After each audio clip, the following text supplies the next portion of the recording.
Hai, Assalamualaikum, salam sejahtera. Apa khabar semua? Okey, so berjumpa lagi kita dalam video saya pada kali ini. Okey, so untuk hari ini, cikgu akan menerangkan satu tajuk yang mana kalau korang tengok video yang lepas-lepas, kita dah belajar pasal perubatan tradisional, complementary dan perubatan moden. Kita juga dah belajar, kalau tengok video lepas, berkenaan dengan apa itu radikal bebas dan faktor-faktor penyebab radikal bebas. Dan untuk video kali ini, cikgu akan menerangkan satu tajuk, masih lagi dalam bab 10, kimia dalam perubatan dan juga kesihatan. Tapi sebelum kita pergi tajuk kita hari ini, okey, macam biasa, siapa yang belum subscribe boleh subscribe channel cikgu. Dan siapa yang nak komen, okey, selepas video ni boleh komen dan juga boleh share dengan kawan-kawan kalau korang suka, ya.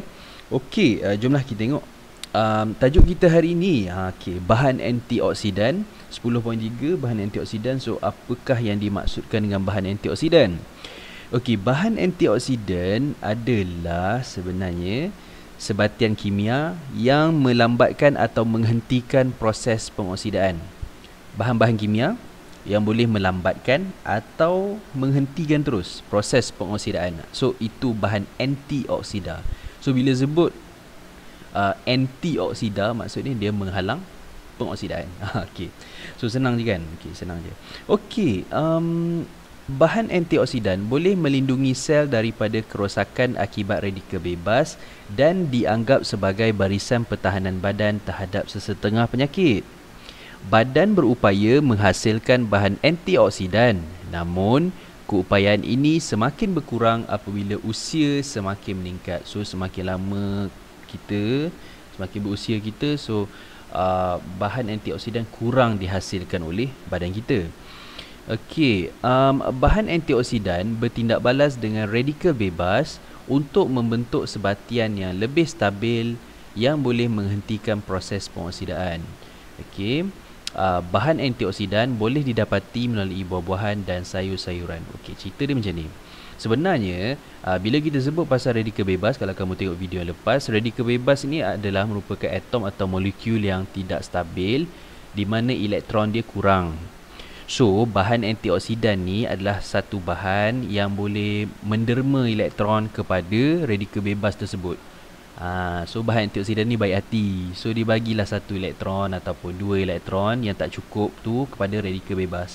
So bila radikal bebas ni dia bebas mencari elektron, okay, so bila dia dah cukup, dia akan berhenti mencari elektron dan berhenti mengganggu atom-atom lain. So bilangan radikal bebas akan berkurang disebabkan radikal bebas tu dah neutral, disebabkan dia menerima elektron tadi. Okay, so simple je kan. So macam mana kita nak dapatkan bahan antioksidan ni? Kena beli kat kedai ke? Kenalah juga sebenarnya. Okay. Dan kita boleh dapati melalui buah-buahan dan sayur-sayuran. That's why kena makan buah dan kena makan banyak sayur. Okay. Contoh kita tengok contoh bahan yang ada bahan antioksidan antaranya dapati lobak merah, mangga, ubi keledek. Okey. Contoh bahan antioksidan yang kita belajar ialah beta karotina. Beta karotina ni atau beta karotin dapati daripada lobak merah, banyak dalam mangga dan banyak dalam ubi keledek. Bahan yang kedua adalah lutein. Lutein ni banyak dalam bayam, kobis, brokoli, okey.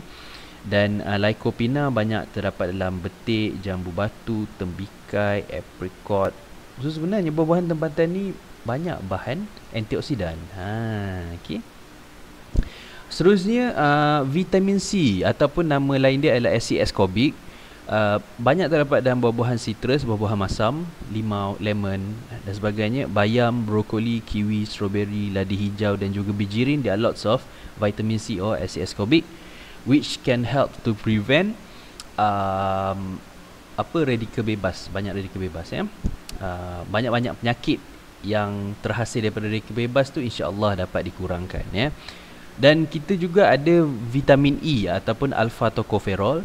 Alpha tocopherol atau vitamin E banyak terdapat dalam minyak kelapa sawit, minyak germa gandum, minyak jagung, minyak kacang soya, dalam apricot, kekacang dan juga mangga. So sebenarnya tanpa kita sedari, buah-buahan ini sedikit sebanyak dapat membantu badan kita untuk melawan radikal bebas. Okey. So itu saja untuk slot kali ini. Jom kita ulang kaji. Okay. So soalannya, sebatan kimia yang melambatkan atau menghentikan proses pengoksidaan. Okey, ni satu pernyataan dah dibagi ke atas. Pernyataan di atas merujuk kepada A, radikal bebas, B, bahan aktif, C, bahan antioksidan, D, bahan radioisotop yang melambatkan atau menghentikan proses pengoksidaan. So of course jawapan dia adalah bahan antioksidan. Simple.